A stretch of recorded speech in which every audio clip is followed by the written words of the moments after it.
Ya, jadi gini mungkin Mbak Cilik ya. Kita mengenal beberapa istilah. Jadi sekarang ini yang sedang ngetren yang kita sebut sebagai 1000 hari pertama kehidupan.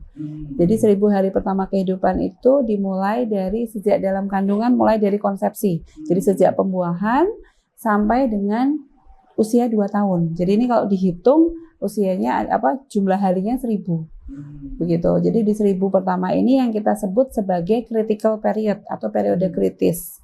Karena di periode tersebut banyak hal yang berkembang dengan sangat-sangat pesat sekali, baik dari aspek pertumbuhan maupun perkembangan. Angka stunting kita ini memang masih belum mencapai target. Jadi target pemerintah tuh harapannya nanti saat ini kan masih di 21, data 2024 itu SSGI itu masih di 21,5. Nah ini targetnya di 2025 ini kita bisa menurunkan sampai antara 14 sampai 18 gitu. Kalau kita lihat program yang ada saat ini, pemerintah mempunyai 2 intervensi besar gitu ya untuk menangani stunting. Itu ada tata laksana gizi spesifik dan tata laksana gizi sensitif. Jadi dua hal ini, iya betul. Yang spesifik ini adalah spesifik terkait dengan stuntingnya, artinya anaknya ini kenapa sih gitu, itu yang kemudian ditata laksana. Tetapi yang sensitif adalah hal-hal lain yang berhubungan atau dipikirkan kemungkinan berkontribusi dalam kondisi stunting tersebut. Belum lagi ada mereka-mereka yang memang punya masalah-masalah perkembangan, biasanya mereka juga punya masalah-masalah tidur. Nah ini harus dipenuhi begitu. Salah satu yang kemudian juga menjadi kalau kita bilang mengganggu kebiasaan tidur seorang anak itu sekarang itu masalah screen time.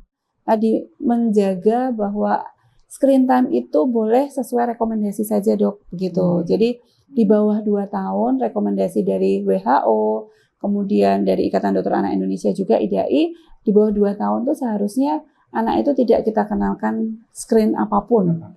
Ya mau gadget, mau TV, yang boleh hanyalah untuk video calling. Jadi masalah remaja ini sekarang memang semakin menjadi perhatian walaupun belum optimal begitu ya. Bahwa remaja itu kalau kita lihat anak yang berusia 10 tahun sampai dengan 18 tahun kalau di Indonesia.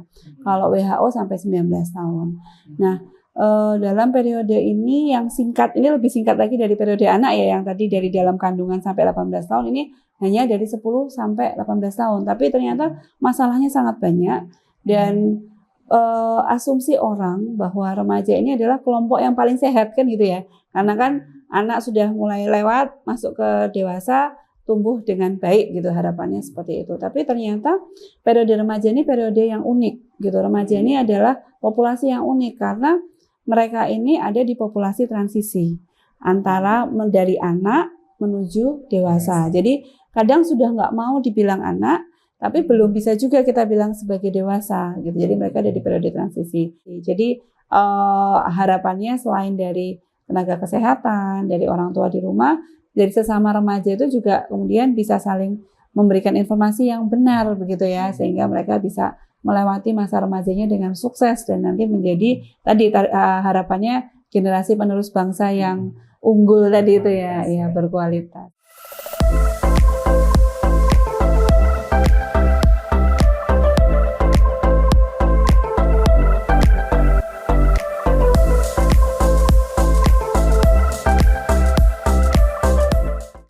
Ya, jumpa kembali dengan Mbah Cilik Sigit dalam hidangan segar, hidup bermakna, sehat dan bugar. Nah, kali ini Mbah Cilik akan membicarakan dalam topik menjaga kesehatan, yaitu di episode yang ke-8 ini adalah bagaimana mengoptimalisasi tumbuh kembang anak.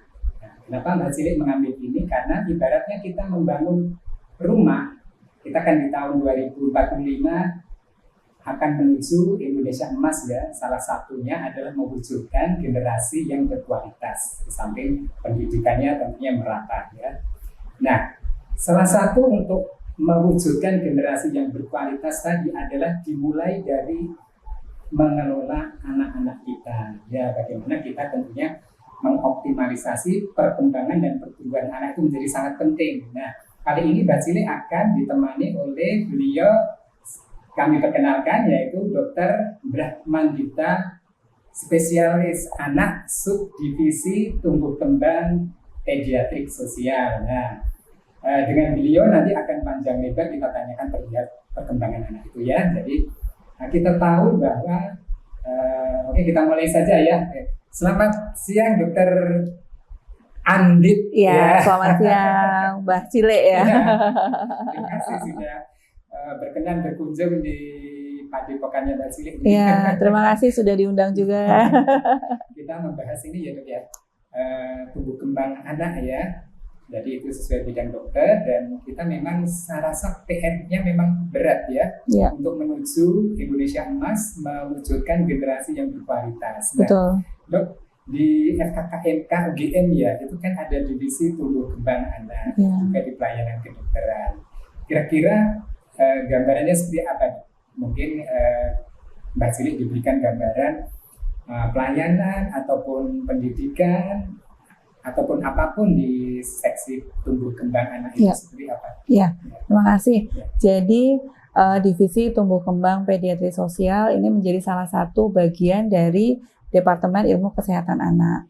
Di layanan rumah sakit kami ada di klinik tumbuh kembang anak, dan klinik tumbuh kembang anak maupun Departemen Ilmu Kesehatan Anak yang kami di dalamnya ini dalam divisi tumbuh kembang pediatri sosial ini lebih ke bagaimana kita bisa membantu anak-anak ini, kita bisa mengenali, kita bisa mengarahkan. Kemudian yang penting tadi seperti yang disampaikan bahwa kita harapannya bisa mengawal ya, tadi anak-anak ini kan nanti akan menjadi individu dewasa, yang harapannya kalau individu dewasa itu harapannya unggul, optimal, yang bagus-bagus lah itu harapannya mestinya dari anaknya ini ya, harus juga kita dampingi supaya mereka bisa melewati mulai anak ini. Kalau dari definisi di Indonesia secara hukum adalah mereka yang sejak dalam kandungan. Jadi sejak dalam kandungan itu sudah masuk dalam definisi anak sampai dengan usia 18 tahun begitu. Jadi di dalam periode itu kita mengawal anak-anak ini supaya bisa tumbuh dan berkembang dengan optimal sesuai dengan potensi masing-masing. Karena mungkin tidak semua anak beruntung begitu ya, bisa lahir sehat walafiat dengan kondisi yang baik. Tetapi mereka yang lahir dengan mungkin punya keterbatasan seperti ada kelainan bawaan, kemudian mereka-mereka yang mungkin nanti dalam perjalanannya juga mengalami masalah-masalah pertumbuhan maupun perkembangan, ini kita harapkan juga bisa tetap tumbuh dan berkembang dengan optimal dan menjadi generasi penerus bangsa yang unggul gitu. Jadi itu salah satu harapan dari divisi tumbuh kembang pediatri sosial. Dok, ini kan kita mengenal ada periode emas ya, betul, atau umur emas ya. Itu sejak di kandungan sampai usia berapa tahun? 5, 6, 7 sampai berapa, bagaimana? Ya, jadi gini mungkin Mbak Cile ya, kita mengenal beberapa istilah. Jadi sekarang ini yang sedang ngetren yang kita sebut sebagai 1000 hari pertama kehidupan. Jadi 1000 hari pertama kehidupan itu dimulai dari sejak dalam kandungan, mulai dari konsepsi. Jadi sejak pembuahan sampai dengan usia 2 tahun. Jadi ini kalau dihitung usianya jumlah harinya 1000.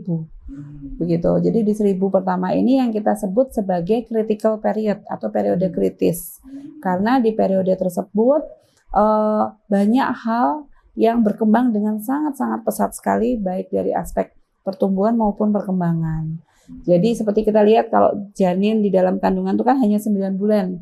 Dari yang mungkin hanya 1 buah sel bisa menjadi bayi kira-kira 2.500 sampai 3.000 gram ya, atau 3 kilo kira-kira gitu ya. Nah nanti dari 9 bulan kemudian sampai 2 tahun, ini kalau kita lihat bayi lahir 3 kilo, kemudian nanti 2 tahun tuh kira-kira beratnya sekitar 10 sampai 12. Ini kan juga pertumbuhan yang sangat pesat. Kemudian di situ juga ada aspek perkembangan, di mana yang hanya dari sebuah sel berkembang sedemikian rupa sehingga nanti lahir itu bayi bisa bergerak. Kemudian dalam pergerakannya dia mulai ada organ-organ sensoris, bisa melihat, mendengar, ada di situ otak yang memegang peranan sangat penting, dan dari lahir sampai dengan 2 semua organ-organ ini mengalami maturasi atau pematangan, peningkatan fungsi, sehingga nantinya yang tadi kalau kita lihat bayi lahir hanya bisa menangis gitu ya Dok ya, bergerak, nanti 2 tahun udah bisa ngoceh, udah bisa nyanyi, udah bisa lari begitu ya. Jadi perkembangan yang sangat pesat. Nah, kenapa disebut critical period? Karena selain perkembangan pertumbuhan yang pesat tersebut, di periode tersebut juga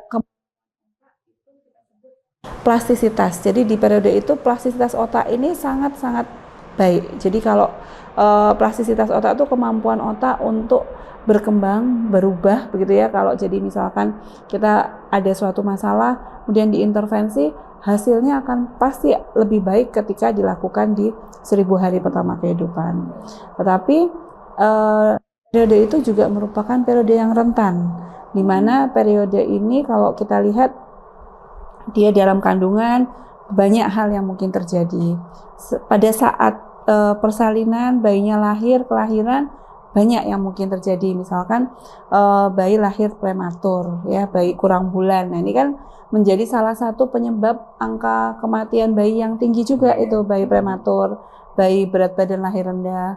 Kemudian setelah itu bayi lahir sampai dengan nanti di usia 2 tahun, masalah infeksi Indonesia juga masih sangat sering ya Dok ya, masalah infeksi. Kemudian yang berikutnya masalah-masalah yang mengganggu pertumbuhan dan perkembangannya, seperti asupan nutrisi yang kurang, kemudian stimulasi yang kurang, belum lagi faktor lingkungan begitu, seperti misalnya ada bencana alam, itu juga pasti akan sangat mempengaruhi perkembangan dan pertumbuhan seorang anak. Kemudian itu di kritikal ya, kritikal, kritis ya. Betul. Kemudian setelah periode kritis yang disebut periode emas itu seperti apa? Sampai 5 tahun. Jadi sampai golden period sampai 5 tahun. Sampai 5 tahun. Jadi lanjutan dari periode kritis. Iya, betul. Itu periode yang sangat membutuhkan pengelolaan dengan baik ya. Iya, iya. Baik ya. Nah, kalau di kita ini atau di realitas selain fisik dan psikologis atau mental anak ya. Kalau dia fisik di pelayanan tumbuh kembang apa saja selain mungkin mengenalkan nutrisi yang baik, kayak vaksinasi juga ya. Betul. Itu untuk mencegah penyakit ya. Penyakit yang terjadi pada masa anak itu memang sangat sangat mempengaruhi perkembangan ya. Betul Dok. Jadi kalau kita lihat di angka-angka yang ada sekarang ini di literatur ya, sumber-sumber pencatatan bahwa penyebab kematian tertinggi pada balita ya, balita itu adalah bawah 5 tahun. Jadi tadi yang masuk di dalam periode emas tadi. Jadi penyebab kematian tertinggi sekarang ini masih penyakit infeksi, yaitu diare dan pneumonia atau radang paru begitu. Jadi ini memegang angka tertinggi selain tadi yang disebabkan karena prematuritas. Nah, jadi yang di dalam 1 tahun pertama itu paling banyak itu terjadi adalah karena prematuritas. Nah, kemudian setelah itu infeksi yang paling sering sekarang ini penyebab kematian adalah masih dipegang oleh diare dan pneumonia begitu. Nah, padahal kalau sekarang ini kita lihat kan imunisasi tadi menjadi salah satu yang sangat-sangat diupayakan pemerintah, dan sejak tahun 2022 pemerintah juga sudah memasukkan vaksin yang tadinya belum masuk ke dalam program imunisasi nasional, kemudian mulai 2022 itu masuk untuk pencegahan terhadap infeksi pneumokokus yang sering menyebabkan radang paru, pneumonia tadi, dan radang otak atau meningitis. Kemudian untuk pencegahan terhadap diare yang disebabkan karena rotavirus. Nah, ini juga menjadi salah satu upaya dari pemerintah tadi untuk mengawal generasi anak-anak bangsa ini menjadi generasi muda nantinya yang berkualitas. Jadi tetap sehat selama masih periode kritis sampai periode emas dan seterusnya, itu sangat penting. Sangat penting, betul. Iya. Iya, betul Mbak Cili. Ya. Nah, itu itulah awal dari perbincangan kita bahwa memang usia anak ini sangat penting untuk perkembangan selanjutnya. Kita break sebentar, kita akan lanjutkan kemudian.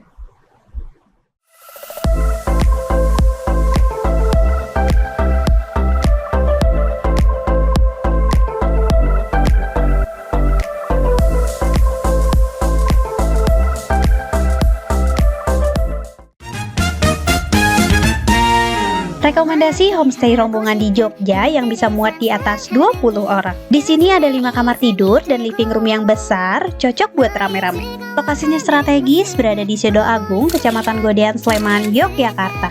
Begitu masuk, tempatnya tuh luas, suasananya adem dan juga tenang. Ada 5 kamar tidurnya lengkap, pakai kamar mandi dalam dengan fasilitas air panas, kasurnya empuk banget dan juga kamarnya super bersih. Tiap kamar tuh desainnya beda-beda. Ukuran kasurnya ada yang twin bed dan juga queen bed, semuanya lengkap, kulkasnya juga ada. Namanya Dian Padang. Buat reservasi bisa hubungi nomor ini ya.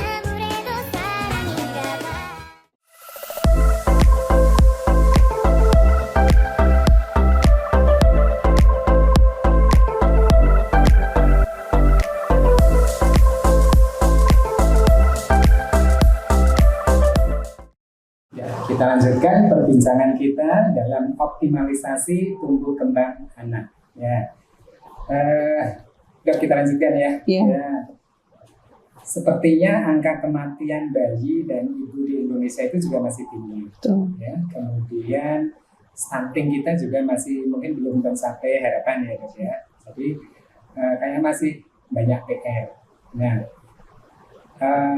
pertanyaannya adalah ini, jadi apakah memang misalnya stunting kita masih tinggi dan juga kecerdasan kita ya, siapa sih yang studi, maksudnya di angka kita itu masih menempati 127 dari 197 negara. Jadi yang rendah ya kecerdasan kita. Ini masih sangat banyak ini PR-nya ya. Nah itu, jadi apakah kita itu memang karena kemiskinannya sehingga kita, ibu-ibu kita, keluarga kita itu tidak mampu menyediakan kebutuhan anak. Kita stressnya tadi pada usia anak, tumbuh kembang anaknya. Apakah memang tidak mampu menyediakan kebutuhannya, pertanyaannya? Ataukah tidak paham? Punya, bisa, tapi tidak paham sehingga tidak mengalokasikan pengelolaan anak dengan sebaik-baiknya. Tadi bagaimana mengasuh atau mengelola anak selama masih di kandungan, selama periode kritis tadi, selama periode emas dan juga periode berikutnya. Itu pertanyaannya. Nah, pertanyaan mungkin nutrisi dulu Dok ya. Gimana? Ya, jadi Mbak Cilik dan mungkin yang para pendengar ya. Jadi kalau saat ini memang kalau kita bicara stunting, stunting ini menjadi trending topik mungkin dalam 3-4 tahun terakhir ya, 4 tahun terakhir bahwa angka stunting kita ternyata tinggi gitu. Jadi baru disadari bahwa angka stunting kita tinggi. Kemudian banyak hal sebenarnya yang sudah dilakukan pemerintah, bahkan termasuk membentuk tim khusus, ada strategi nasional khusus untuk pencegahan dan penanganan stunting. Artinya kenapa ada pencegahan? Karena sebenarnya kita tuh sangat ingin untuk stunting tuh bukan diobati, bukan di tata laksana, tapi justru dicegah gitu. Karena kalau kita bisa mencegah stunting, maka harapannya nanti angka ini kan turun ya, karena kan yang ini diatasi tapi nggak ada yang baru. Tapi ketika ini kita tata laksana yang stunting tapi tidak dicegah, maka akan ada terus, ya tetap ada terus gitu. Nah, angka stunting kita ini memang masih belum mencapai target. Jadi target pemerintah tuh harapannya nanti saat ini kan masih di 21. Data 2024 itu SSGI itu masih di 21,5. Nah, ini targetnya di 2025 ini kita bisa menurunkan sampai antara 14 sampai 18 gitu. Ini juga PR tersendiri begitu ya. PR besar. Iya, karena kenapa besar? Karena memang populasi kita besar sekali gitu ya. Populasi besar sekali dan jumlah anak juga banyak begitu. Nah, kalau kita lihat program yang ada saat ini, pemerintah mempunyai 2 intervensi besar gitu ya untuk menangani stunting. Itu ada tata laksana gizi spesifik dan tata laksana gizi sensitif. Jadi 2 hal ini, iya betul. Yang spesifik ini adalah spesifik terkait dengan stuntingnya. Artinya anaknya ini kenapa sih gitu. Itu yang kemudian ditata laksana. Tetapi yang sensitif adalah hal-hal lain yang berhubungan atau dipikirkan kemungkinan berkontribusi dalam kondisi stunting tersebut. Karena kalau anaknya ini kemudian kita tata laksana baik, tapi supportnya kemudian tidak diatasi dengan baik, maka ya dia bisa jatuh pada kondisi stunting lagi, atau bahkan mungkin tidak bisa beranjak dari kondisi stuntingnya tersebut begitu. Sehingga untuk tata laksana gizi sensitif itu melibatkan bukan hanya aspek kesehatan, tetapi bidang-bidang lain ya tadi seperti pendidikan, kemudian kesejahteraan, ketersediaan air bersih contohnya begitu. Ini juga menjadi memegang peranan penting karena kita tahu tadi bahwa pertumbuhan dan perkembangan seorang anak, faktor lingkungan ini kan memegang peranan penting. Ketika lingkungannya tidak sehat, kemudian nutrisinya tidak terpenuhi, maka ya otomatis pasti, apalagi anak ini jadi sering sakit. Anak sakit ini mungkin agak beda sama dewasa ya. Dewasa mungkin masih ayo makan gitu ya. Anak sakit itu udah otomatis biasanya pasti nggak mau makan. Jadi kalau anak sakit itu otomatis nggak mau makan. Nggak mau makan, akhirnya nutrisinya yang energi yang masuk akhirnya kurang ya. Ini jadi kayak lingkaran setan. Dia akhirnya tidak bisa, beratnya nggak naik, tingginya nggak naik, ya dia jadi pendek gitu. Jadi kalau lingkaran setan ini tidak kita putus, maka ya angka stunting itu tidak akan turun. Nah, sehingga tata laksana yang sekarang ini untuk gizi spesifik kita kuatkan, tetapi gizi ya yang spesifik, yang sensitif, yang ya, jadi yang spesifik kita kuatkan, tetapi yang sensitif ini sangat diharapkan untuk bisa berkembang dengan lebih baik juga dari yang sudah berjalan sekarang. Karena ini yang pencegahan betul. Dan tadi faktor-faktor yang pencegah, selain pencegahan juga tadi melibatkan lebih multidisiplin dan multisektor begitu. Nah, ini yang lebih sulit juga ya kadang kalau kita berkolaborasi, betul. Iya, betul. Tapi tadi Mbak Cilik juga menyebutkan bahwa apakah karena mereka tidak mampu? Sangat mungkin. Saat ini kan juga walaupun kita udah naik ya dari lower middle gitu, kayaknya terakhir tuh dengar sudah menjadi upper middle begitu. Jadi ini yang juga mungkin perlu kita lihat, apakah yang masih di bawah garis kemiskinan ini seberapa banyak yang punya anak, kan gitu ya. Seberapa banyak yang punya anak. Nah, ini yang menjadi PR besar kita begitu, karena mereka yang beberapa pernah itu dari Ikatan Dokter Anak Indonesia cabang Jogja itu kami melakukan bekerja sama dengan Dinas Kesehatan Kota, kami melakukan screening begitu ya pada anak-anak yang dinilai perawakannya pendek gitu. Ternyata dari menanyakan pada orang tua gitu ya, kenapa kok mereka tidak bisa memenuhi kebutuhan nutrisi anak? Salah satunya memang karena tidak bisa menyediakan, artinya memang secara ekonomi tidak mampu untuk memenuhi. Itu ada yang memang seperti itu. Tetapi ada juga tadi yang seperti Mbak Cilik sampaikan bahwa sebenarnya mereka tuh mampu, secara ekonomi itu mampu, tetapi karena pengetahuan yang kurang sehingga apa yang diberikan kepada anak itu tidak sesuai dengan rekomendasi. Apalagi sekarang ini kan sumber informasi sangat banyak ya. Di dunia maya itu kan, apalagi media sosial ini bisa diakses oleh semua orang, sehingga yang ingin kita pesankan juga pada para keluarga ibu-ibu terutama ya, bahwa carilah informasi dari sumber yang tepat begitu. Karena sangat banyaknya informasi, kalau kita tidak bisa menyaring ya tadi akhirnya yang dipilih adalah yang mungkin menarik dari tampilan, tapi apakah kemudian pasti sesuai kan belum tentu. Nah, ini akhirnya banyak juga yang sebenarnya mampu dan bisa, tetapi karena tadi mendapatkan informasi dari sumber yang tidak tepat, akhirnya memberikan nutrisi dengan cara yang tidak tepat juga. Nah, ini akhirnya anaknya juga jatuh pada kondisi stunting, kurang gizi dan sebagainya. Barangkali ini sinkron dengan kayaknya himbauan dari Kementerian Kesehatan ya, bahwa tenaga medik itu harus bersosial media. Betul. Menyebarluaskan ya informasi-informasi yang perlu seperti ini. Iya, betul.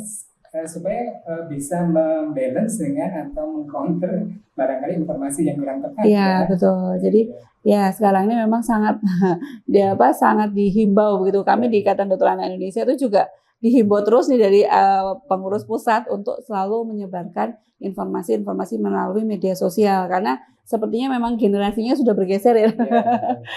Mereka lebih mengakses itu, sehingga harapannya juga para ibu, keluarga, masyarakat itu kemudian bisa mencari sumber-sumber terpercaya.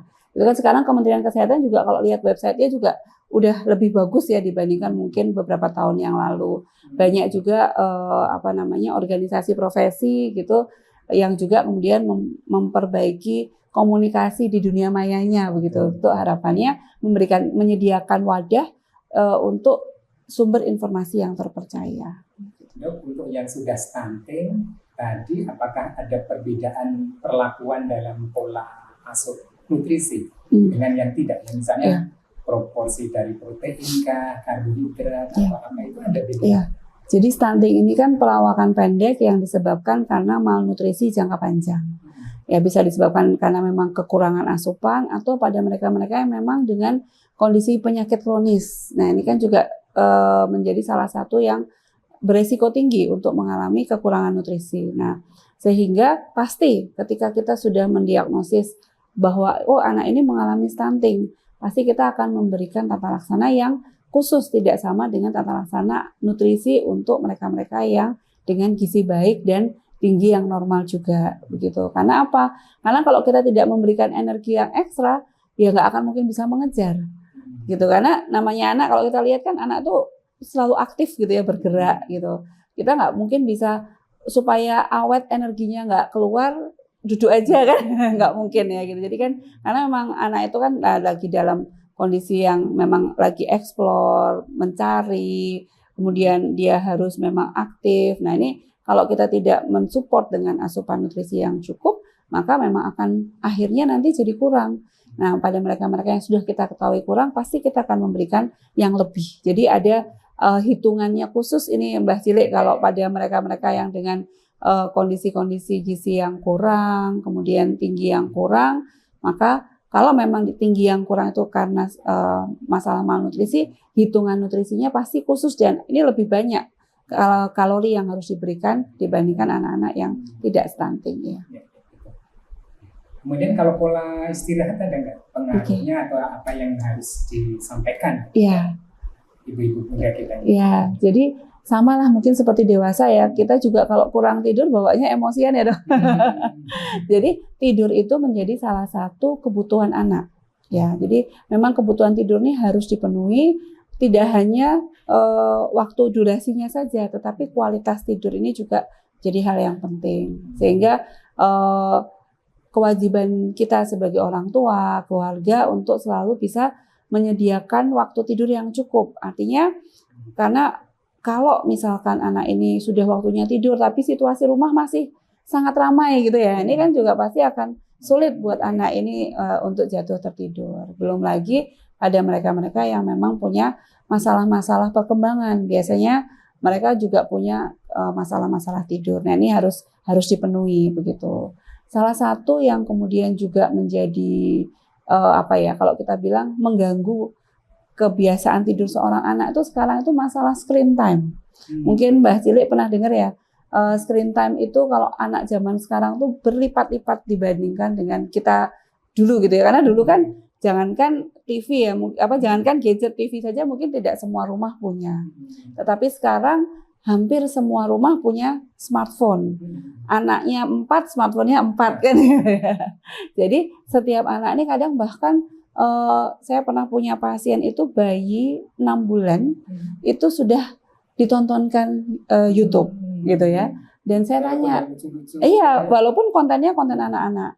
6 bulan sudah ditontonkan YouTube, durasinya 6 jam sehari. Kita bisa bayangkan ya, anak 6 bulan yang waktu tidurnya saja masih harusnya sekitar 14 jaman, 6 jamnya kemudian YouTube gitu. Jadi sisanya ya hanya waktunya sangat sedikit untuk kemudian berinteraksi, diberikan stimulasi oleh orang tua. Nah ini akan sangat mengganggu. Salah satu yang mengganggu tidur kalau kita menontonkan TV 1-2 jam sebelum waktu tidur. Ini akan biasanya juga menyebabkan gangguan tidur pada anak-anak. Mereka jadi sulit jatuh tidur karena kan masih pengen nonton. Udah waktunya tidur. Nah belum lagi nanti kualitas tidurnya. Karena kan paparan screen time ini juga akan sangat mengganggu sehingga akhirnya waktu tidurnya jadi lebih lama, kemudian kedalaman tidurnya ini, jadi kualitas tidurnya jadi berkurang. Nah ini yang PR kita bersama untuk memenuhi kebutuhan tidur anak-anak kita, tadi menjaga bahwa screen time itu boleh sesuai rekomendasi saja dok, begitu. Jadi di bawah 2 tahun rekomendasi dari WHO, kemudian dari Ikatan Dokter Anak Indonesia juga IDAI, di bawah 2 tahun tuh seharusnya anak itu tidak kita kenalkan screen apapun. Ya, mau gadget, mau TV, yang boleh hanyalah untuk video calling. Jadi misalkan kan sekarang banyak ya yang orang tuanya berjauhan atau bahkan kadang ayahnya di mana, ibunya di mana, anaknya sama neneknya sama kakeknya gitu ya. Nah ini video calling masih dibolehkan di bawah 2 tahun, tetapi tadi namanya video calling itu kan juga pasti tidak lama ya, karena anak ini kan juga belum bisa intens untuk berinteraksi dengan melalui video calling tersebut. 2 tahun sampai 3 tahun itu paling tidak 30 menit saja. Gitu. Semakin sedikit semakin baik. Dan ini juga catatannya harus selalu dengan pendampingan dan harus dipilihkan konten yang memang sesuai. 3 tahun sampai 5 tahun itu maksimal 1 jam. Itu screen apapun, mau tadi TV, gadget dan sebagainya, maksimal 1 jam. Gitu ya? Iya, itu 1 jam itu total dalam sehari, jadi bukan 1 kali nonton gitu ya. Jadi 1 jam itu total dalam 20. Gitu ya? Betul ya. Jadi total dalam 24 jam. Nah, ini yang tantangan besar kita, karena apa? Cukup banyak anak-anak yang kemudian mengalami gangguan bahasa dan bicara karena dampak dari screen time yang sangat banyak.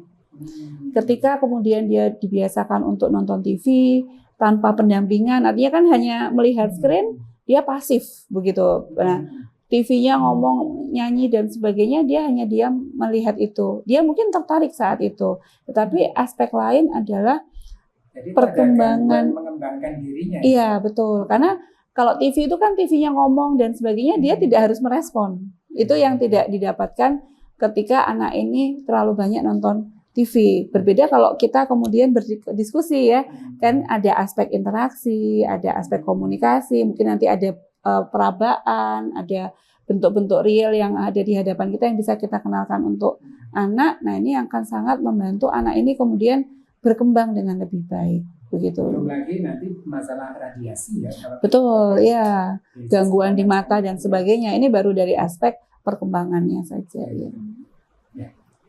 Yang ini dok sekarang kan tidak hanya fisik tumbuh kembang itu, tapi juga kejiwaan, mental. Nanti bagaimana saat dewasa dia harus tumbuh menjadi orang yang kuat menghadapi berbagai tantangan yang pasti kedepannya akan semakin rumit ya, semakin berat gitu ya. Ini kan harus dikuatkan. Ini pemodelan di pembimbingan anak ini bagaimana? Ya. Jadi pola pengasuhan anak yang saat ini disarankan, direkomendasikan dari WHO, UNICEF, kemudian di Kementerian Kesehatan gitu ya, dan juga Ikatan Dokter Anak Indonesia adalah pola pengasuhan atau nurturing care, begitu kita bilang, pola pengasuhan anak atau nurturing care yang terdiri dari 5 pilar. Jadi 5 pilar ini yang pertama adalah pemenuhan kesehatan. Sudah pasti ya bahwa kalau anak itu sehat, maka tumbuh dan kembangnya akan optimal, harapannya seperti itu. Yang kedua, aspek nutrisi yang adekuat. Jadi pemberian nutrisi kalau tidak cukup baik dari kualitas maupun kuantitasnya, ini juga akan sangat mempengaruhi tumbuh kembang seorang anak. Yang berikutnya adalah, yang ketiga adalah aspek stimulasi dini. Jadi anak itu harus diberikan kesempatan untuk belajar sejak dini. Ini saya ambil contoh, yang saat ini banyak orang tua yang supaya cepat disuapin. Jadi anak ini untuk makan supaya cepat, nggak repot, biar mau sekolah, mau apa, akhirnya dia selalu disuapin. Di sini anak kehilangan kesempatan untuk belajar makan, karena dia nggak pernah pegang sendok sendiri, karena selalu disuapin. Nah ini akhirnya kesempatan untuk belajar sejak dini berkurang. Atau kalau kita lihat tadi, penggunaan screen time, dengan dia diberikan screen time yang berlebihan, aspek belajar untuk dengan lingkungan rumah, dengan orang lain, jadi berkurang. Yang keempat adalah aspek keselamatan. Jadi keselamatan seorang anak ini menjadi hal yang penting. Kita sebagai orang tua, keluarga, bahkan masyarakat harus selalu memastikan keselamatan anak ini setiap saat. Contoh yang paling mudah di lingkungan rumah, colokan listrik itu, banyak anak itu kan yang mungkin kalau rumahnya tidak ramah anak, itu colokan listrik ada di bawah tanpa penutup, kabel-kabel berseliweran. Nah ini resiko untuk nanti anak kesetrum. Gitu kan namanya anak kan masih merangkak dan sebagainya. Kemudian nanti anak lebih besar mulai bisa main keluar, sumur tanpa penutup. Nah itu juga kita beberapa kali mendengar anak kecemplung sumur. Nah ini karena memang tidak didesain tempat yang ramah anak sehingga aspek keamanannya ini jadi terganggu. Yang terakhir adalah aspek pengasuhan yang responsif. Jadi pengasuhan yang responsif di sini adalah bahwa kita sebagai orang tua memberikan pengasuhan itu memang selain sesuai dengan kebutuhan anak, kita juga melihat bagaimana respon anak. Jadi tidak satu arah begitu dari orang tua saja. Karena tahapan perkembangan anak ini kan ya mungkin kalau bayi baru lahir dia kan lebih banyak menerima. Tapi ketika anak ini sudah 3 tahun, 4 tahun, 5 tahun, sudah mulai bisa berkomunikasi, pasti sudah ada respon-respon yang diberikan.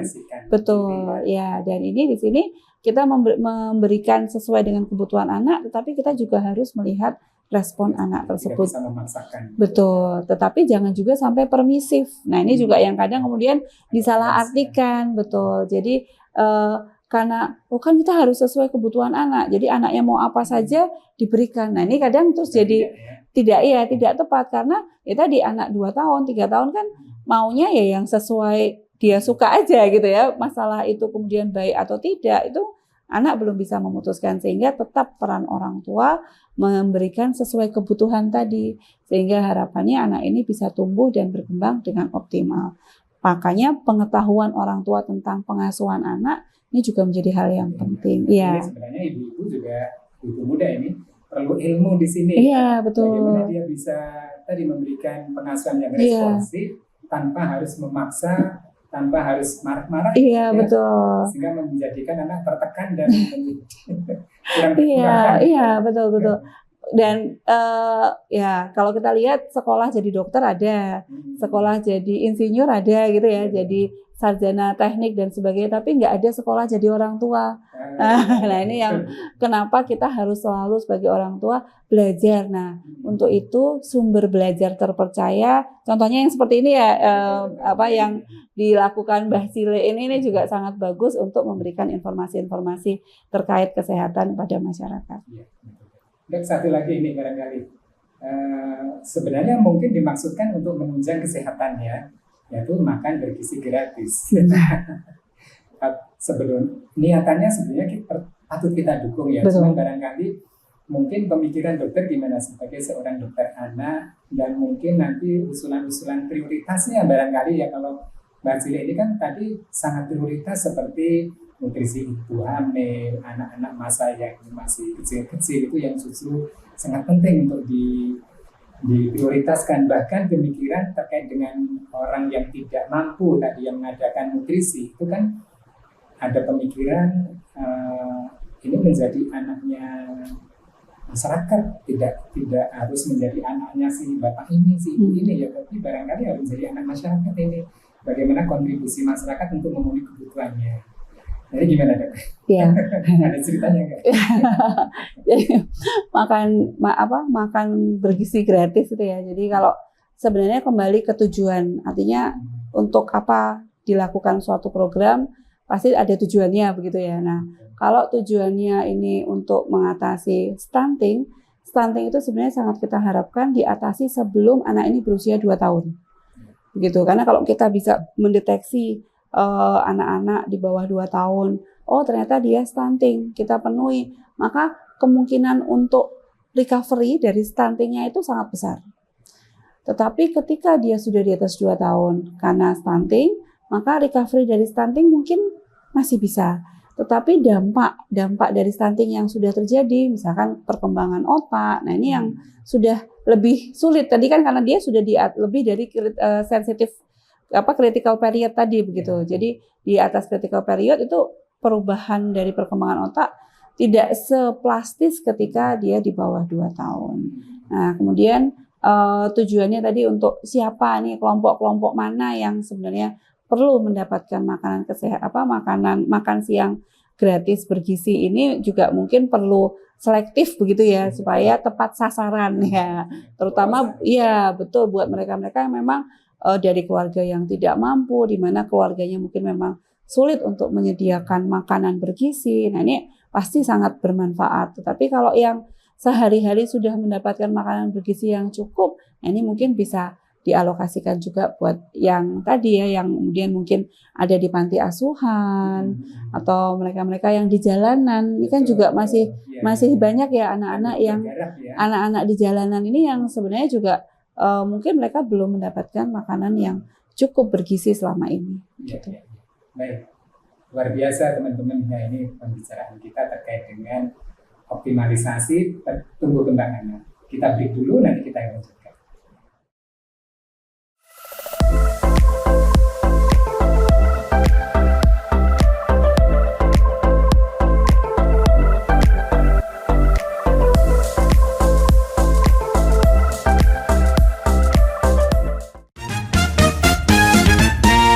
Rekomendasi homestay rombongan di Jogja yang bisa muat di atas 20 orang. Di sini ada 5 kamar tidur dan living room yang besar, cocok buat rame-rame. Lokasinya strategis, berada di Sedo Agung, Kecamatan Godean, Sleman, Yogyakarta. Begitu masuk, tempatnya tuh luas, suasananya adem dan juga tenang. Ada 5 kamar tidurnya lengkap, pakai kamar mandi dalam dengan fasilitas air panas, kasurnya empuk banget dan juga kamarnya super bersih. Tiap kamar tuh desainnya beda-beda.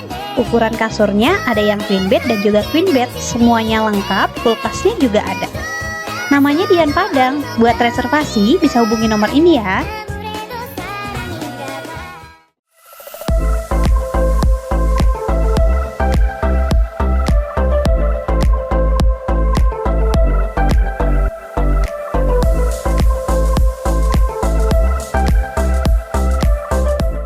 Kita lanjutkan perbincangan kita yang sangat seru tadi ya, Dokter Andit. Tadi kita bicara terkait anak ya, anak yang masih relatif kecil gitu. Mungkin yang belum atau jarang kita ungkap itu adalah remaja ya Dok ya. Jadi remaja ini kan juga masih di bagian dari kesehatan anak ya. Nah, remaja generasi apa sih sekarang ini? Generasi Alpha. Alpha, iya. Sampai kurang paham. Generasi Alpha ya. Nah ini remaja ini kan kadang emosinya belum stabil. Kadang-kadang kalau sudah main apa gitu lupa makan ya, jangan-jangan ya. Sehingga juga akan berisiko ke masalah nutrisinya yang kurang. Betul. Belum lagi distorsi-distorsi yang lain yang berkaitan dengan psikologi dan sebagainya, kesehatan mental. Karena kan ke depan juga dia harus menjadi orang yang kuat ya. Jadi gimana Dok? Ya. Dikembangkan ya permasalahan remaja ini? Ya betul Mbak Sile. Jadi masalah remaja ini sekarang memang semakin menjadi perhatian walaupun belum optimal begitu ya. Bahwa remaja itu kalau kita lihat anak yang berusia 10 tahun sampai dengan 18 tahun kalau di Indonesia. Kalau WHO sampai 19 tahun. Nah, dalam periode ini yang singkat, ini lebih singkat lagi dari periode anak ya, yang tadi dari dalam kandungan sampai 18 tahun, ini hanya dari 10 sampai 18 tahun. Tapi ternyata masalahnya sangat banyak dan asumsi orang bahwa remaja ini adalah kelompok yang paling sehat kan gitu ya. Karena kan anak sudah mulai lewat masuk ke dewasa, tumbuh dengan baik gitu, harapannya seperti itu. Tapi ternyata periode remaja ini periode yang unik gitu. Remaja ini adalah populasi yang unik karena mereka ini ada di populasi transisi antara dari anak menuju dewasa. Jadi kadang sudah nggak mau dibilang anak, tapi belum bisa juga kita bilang sebagai dewasa gitu. Jadi mereka ada di periode transisi. Dan di periode ini yang kemudian membuat mereka unik juga adalah karena mereka ini dalam periode yang bergejolak. Jadi dari aspek pertumbuhan mereka ada pertumbuhan cepat begitu. Jadi tingginya juga bertambah dengan cepat. Kemudian di sini juga ada pubertas ya. Jadi perubahan transisi dari anak kemudian nanti menuju dewasa, mereka ada perubahan suara, kemudian tumbuh ciri-ciri baru. Jadi ada rambut-rambut rambut-rambut di ketiak, rambut di kemaluan, rambut di kalau laki-laki di kaki begitu ya, di wajah gitu kumis, jamban dan sebagainya. Kemudian ada juga perubahan hormonal. Jadi ada perubahan hormonal pesat sehingga sedikit banyak aspek psikologinya, emosinya akan terpengaruh karena perubahan hormonal tersebut. Perempuan mulai menstruasi, laki-laki kemudian mulai mimpi basah gitu ya. Dan perubahan emosi ini membuat juga perkembangan otak yang signifikan juga gitu, di mana remaja ini kemudian beresiko atau rentan untuk melakukan perilaku beresiko. Jadi perilaku beresiko pada remaja itu seperti seks bebas, kemudian ada masalah kekerasan, kemudian masalah berkendara yang tidak aman, begitu ya. Karena kan remaja ini sebenarnya kalau dari sisi hukum belum layak untuk berkendara sendiri, begitu ya. Iya, tapi udah sampai mana-mana, baik dengan motor maupun mobil, gitu ya. Padahal harusnya secara legal belum bisa. Ya, kemudian hal lain lagi terkait dengan masalah-masalah penyakit, karena tadi ada seks bebas, beresiko untuk penyakit-penyakit menular seksual. Kemudian sekarang ini juga narkotika, ya zat adiktif, ini juga narkoba itu ya, remaja ini juga banyak. Kenapa? Karena mereka tuh pada tahap pengen tahu, tetapi belum bisa memutuskan, begitu. Sedang azan, mungkin kita break sebentar.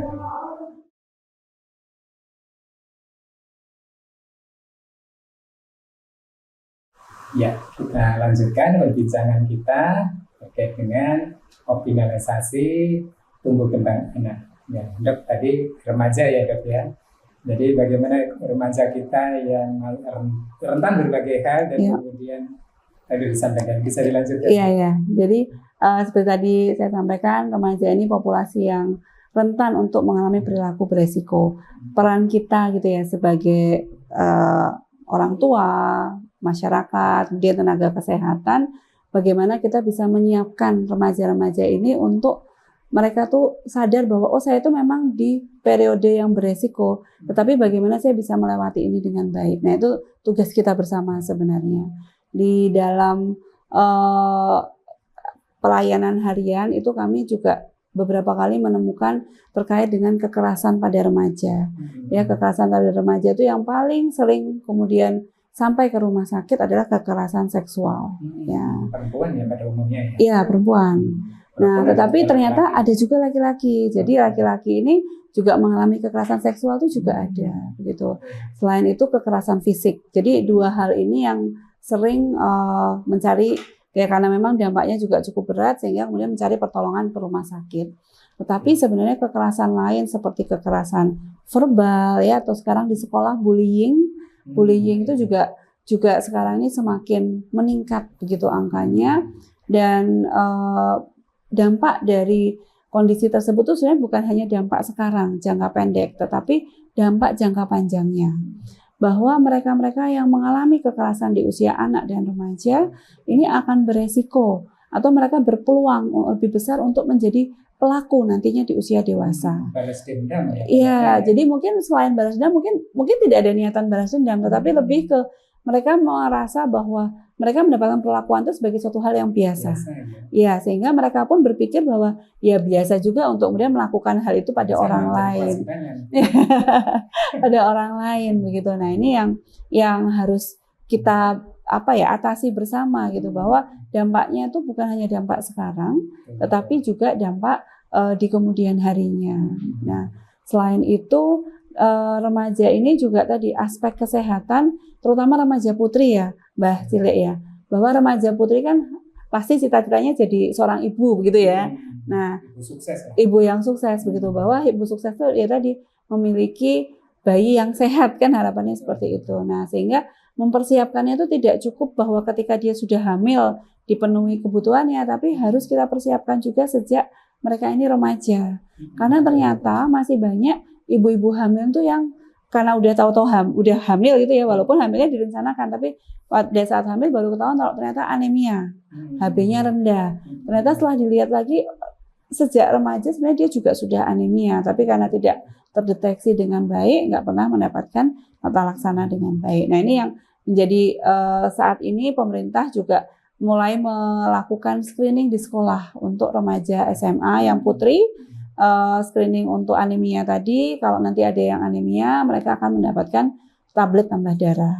Gitu. Untuk yang tidak anemia, mereka juga dapat suplementasi saat menstruasi, gitu, untuk mencegah anemia ketika ibu sudah menjadi ibu. Kemudian yang penting juga adalah nutrisi, karena tadi kan terkait dengan kekerasan bullying tadi, ternyata body shaming itu di kalangan remaja juga cukup gencar gitu ya.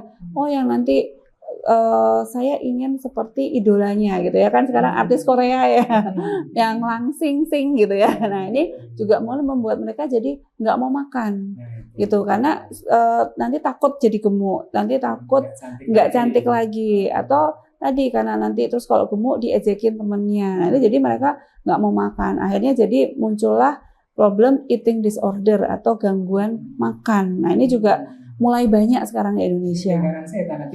Betul. Iya, betul. Jadi remaja ini memang harus kita dampingi betul, karena remaja itu kan kadang kalau dikasih tahu orang tuanya lebih nggak percaya, lebih nggak nurut dibandingkan dikasih tahu temennya gitu ya, karena mereka memang lebih percaya peer groupnya begitu dibandingkan yang lebih dewasa. Sehingga harapannya selain tetap mendampingi mereka, kita juga mulai memberikan informasi pada remaja-remaja supaya mereka saling menguatkan, mereka saling memberikan informasi. Jadi harapannya selain dari tenaga kesehatan, dari orang tua di rumah, dari sesama remaja itu juga kemudian bisa saling memberikan informasi yang benar begitu ya, sehingga mereka bisa melewati masa remajanya dengan sukses dan nanti menjadi tadi harapannya generasi penerus bangsa yang unggul tadi itu ya berkualitas, betul. Baik, kemudian Dok, terakhir nih barangkali mungkin pesan-pesan dokter ya sebagai expert ya kepada ibu-ibu muda atau nenek-nenek yang memiliki cucu, kemudian masyarakat dan juga bahkan pemerintah ini pemodelan kalau untuk pemerintah atau apa yang harus dilakukan ini seperti apa supaya kita ingin mencetak generasi bangsa yang lebih berkualitas. Ya, tentunya untuk para ibu gitu ya harus mulai mempersiapkan diri bahkan jauh sebelum jadi ibu. Jadi sejak remaja menjaga makannya, kemudian olahraga, tidur yang cukup gitu supaya nanti sehat. Nah, nanti kalau sudah mulai jadi ibu harus tetap selalu belajar ya. Jadi hanya ibu, bapaknya juga harus belajar begitu. Jadi sebagai keluarga, sebagai orang tua harus belajar bagaimana mendampingi anak-anaknya, bahwa pengasuhan ini memang dari waktu ke waktu pasti akan terus berkembang. Pasti harus disesuaikan ya. Kalau di era digital ya kita juga harus berusaha belajar begitu ya untuk menjadi digitalized gitu. Kalau enggak nanti ketinggalan zaman dari anak-anaknya gitu ya. Jadi pembelajaran orang tua itu sepanjang hidup harus selalu belajar. Kemudian bahwa kita sebagai orang tua harus selalu mendampingi anak-anak kita, jauhkan mereka dari hal-hal yang buruk gitu ya. Kita mengarahkan ke hal yang baik. Dan kepada masyarakat kita juga harus mulai lebih terbuka, mata kita terbuka terhadap lingkungan. Siapa yang harus kita bantu, mana yang masih kekurangan. Kemudian pada pemerintah, tadi program-program yang sudah baik diimplementasikan dengan baik.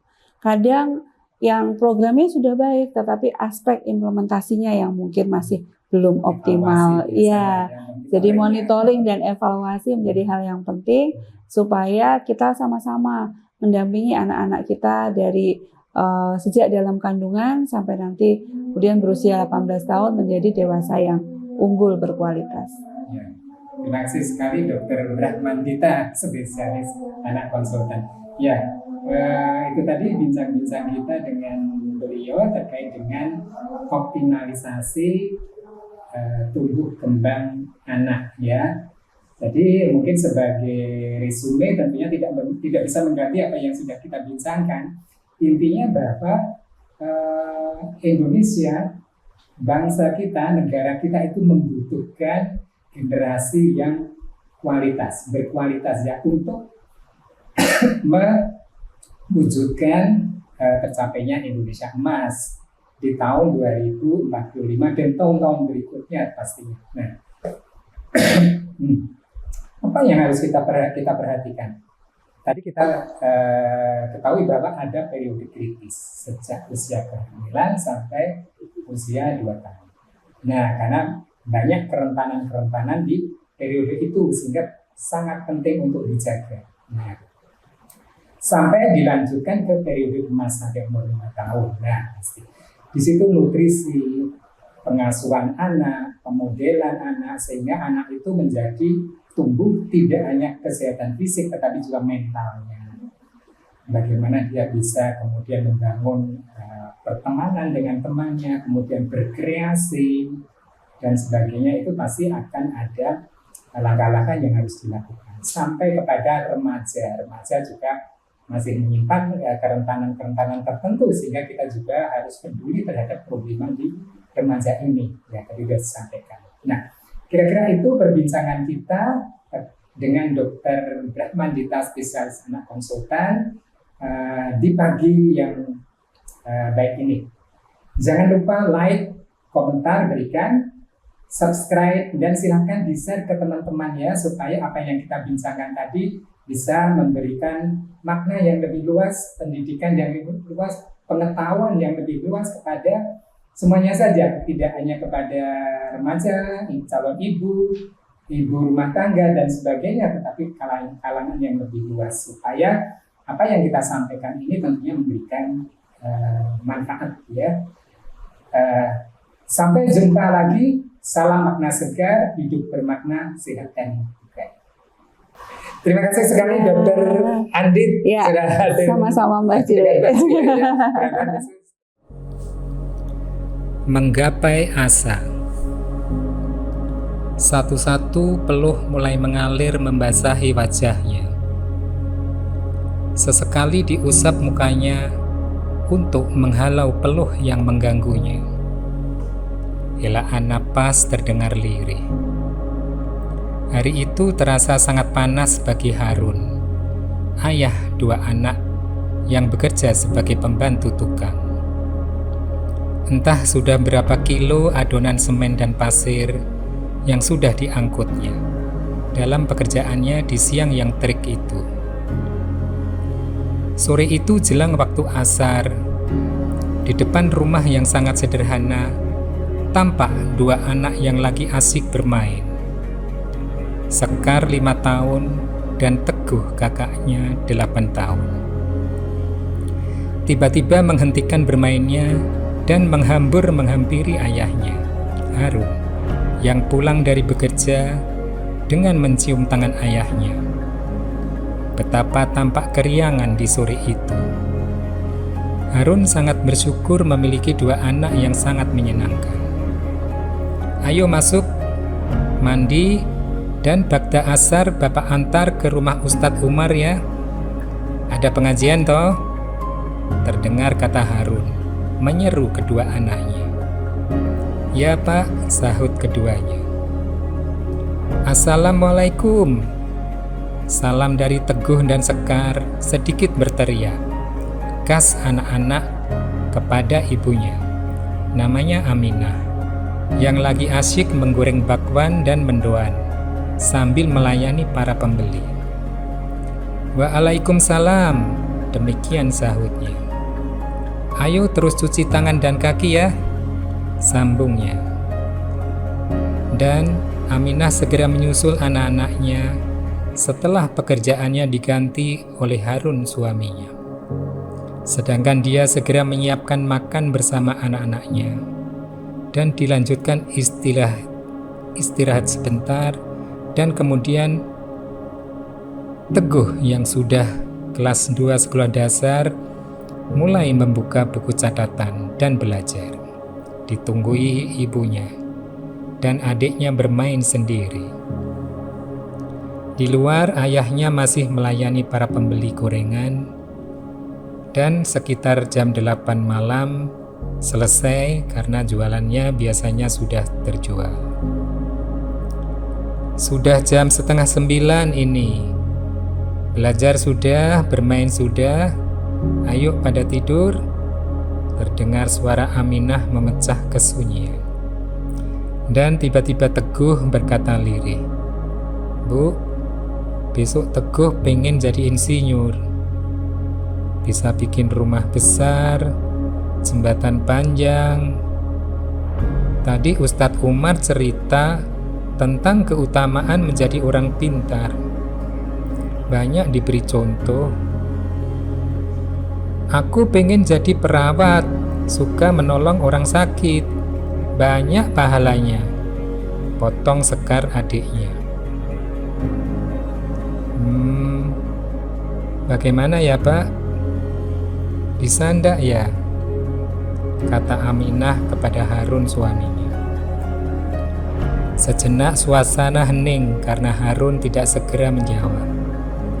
Banyak pikiran yang berkecamuk sangat cepat di benaknya. Dan tentu saja bisa, jawab Harun. Setengah tidak yakin akan jawabannya. Seakan-akan mendapatkan ilham dan kekuatan, dia melanjutkan. Syaratnya rajin belajar, rajin mengaji, terus berdoa agar apa yang kita inginkan bisa terwujud. Anak-anaknya sangat senang mendengarnya. Dan kemudian pada berangkat tidur. Tidak seperti anak-anaknya, Aminah dan Harun tidak segera tertidur. Terdengar lirih suara Aminah. "Pasti mahal ya Pak biaya sekolah anak-anak yang sudah mulai bercita-cita." Harun paham betul apa dibalik kata-kata istrinya.